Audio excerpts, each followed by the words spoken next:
अर्जुन, उस समय मैंने तुम्हें अत्यंत गोपनीय विषय का श्रवण कराया था, अपने स्वरूप भूत धर्म, सनातन पुरुषोत्तम तत्व का परिचय दिया था और नित्य लोकों का भी वर्णन किया था। किंतु तुमने जो अपनी नासमझी के कारण उस उपदेश को याद नहीं रखा, यह जानकर मुझे बड़ा खेद हुआ है। उन बातों का अब पूरा स्मरण होना संभव नहीं जान पड़ता।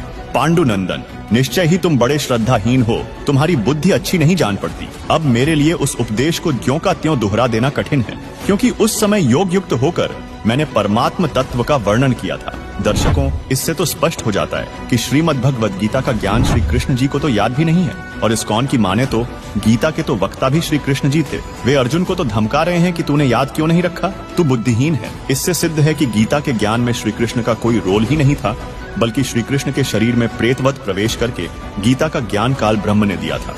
जैसे श्री विष्णु पुराण के चौथे अंश के अध्याय 2 श्लोक 19 से 26 में प्रमाण है कि एक समय देवताओं और राक्षसों का युद्ध हुआ। देवता पराजित होकर समुद्र के किनारे जाकर छिप गए, फिर भगवान की तपस्या स्तुति करने लगे। तब काल देवताओं को श्री विष्णु जी के रूप में दर्शन देकर कहा कि मैंने जो आपकी समस्या है वह जान ली है।